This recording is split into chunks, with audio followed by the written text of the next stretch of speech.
Hi friends, ప్రస్తుతం private నెట్వర్క్లైన Jio, Airtel, Idea recharge plan ధరలు అకస్మాత్తుగా పెంచడంతో యూజర్స్ అంతా చాలా కోపంగా ఉన్నారు. దాంతో యూజర్స్ అందరూ బిఎస్ఎన్ఎల్లోకి సిమ్ని పోర్ట్ చేసుకుంటున్నారు. దాదాపు ఒక రోజుకి 10,000 యూజర్స్ తమ ప్రైవేట్ నెట్వర్క్ సిమ్లను బిఎస్ఎన్ఎల్లోకి పోర్ట్ చేసుకుంటున్నారు. ఇటీవల వెలువడిన గణాంకాల ప్రకారం కేవలం 13 రోజుల్లోనే 1,50,000 నెంబర్లు బిఎస్ఎన్ఎల్లోకి పోర్ట్ అయ్యాయి. అంతేకాకుండా యూజర్స్ అంతా బిఎస్ఎన్ఎల్లోకి రావడానికి ముఖ్య కారణాలు రతన్ టాటా బిఎస్ఎన్ఎల్ కలవడం, అలాగే రీఛార్జ్ ప్లాన్స్ తక్కువగా ఉండటం. టాటా గారి చేతిలోకి బిఎస్ఎన్ఎల్ రావడంతో బిఎస్ఎన్ఎల్ స్ట్రాంగ్ అయింది.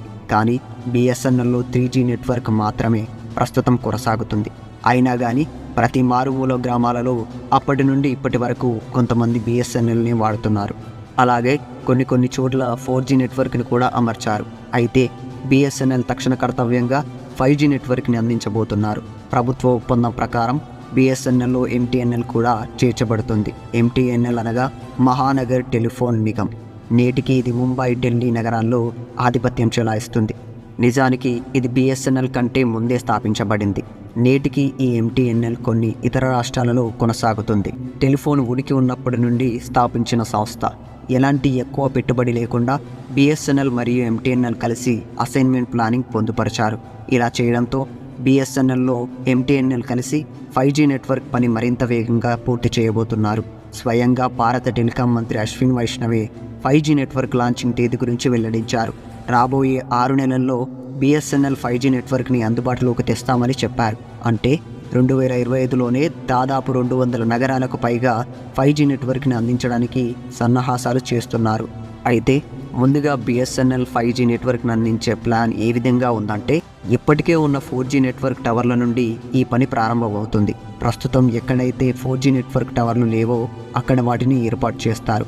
అది బాగా పనిచేసిన తరువాత 4G నెట్వర్క్ని 5Gలోకి అప్డేట్ చేస్తారు. అయితే ఇటీవల బిఎస్ఎన్ఎల్కి సంబంధించిన సోషల్ మీడియా అకౌంట్లలో బిఎస్ఎన్ఎల్ రీఛార్జ్ ప్లాన్లలో ఎటువంటి మార్పు ఉండదు, అలాగే నేరుగా బిఎస్ఎన్ఎల్ హై స్పీడ్ నెట్వర్క్ని అందించబోతుంది అని పోస్ట్ చేశారు. ఇండియన్ టెలికాం మంత్రి వైష్ణవ్ గారు మాట్లాడిన దానిని బట్టి 2 సంవత్సరాలలో 80 నుండి 90% వరకు 5G నెట్వర్క్ని భారతదేశంలోని నగరాలు మరియు గ్రామాలకు అందుబాటులోకి తెస్తామని చెప్పారు. ఇది నమ్మశక్యంగా లేకపోయినప్పటికీ బిఎస్ఎన్ఎల్ టాటా గారి చేతిలో ఉంది కాబట్టి బిఎస్ఎన్ఎల్ ఉద్యోగుల్లో కొత్త ఉత్సాహం కనబడుతుందని చెప్పొచ్చు. ఎయిర్టెల్, ఐడియా, వడాఫోన్ రీఛార్జ్ ప్లాన్లతో పోల్చుకుంటే బిఎస్ఎన్ఎల్ రీఛార్జ్ ప్లాన్ 45% తక్కువగా ఉంది. కాబట్టి ప్రైవేట్ నెట్వర్క్లైన ఐడియా, ఎయిర్టెల్, వడాఫోన్ల అక్రమాన్ని ఇది ఆపగలదని చెప్పొచ్చు.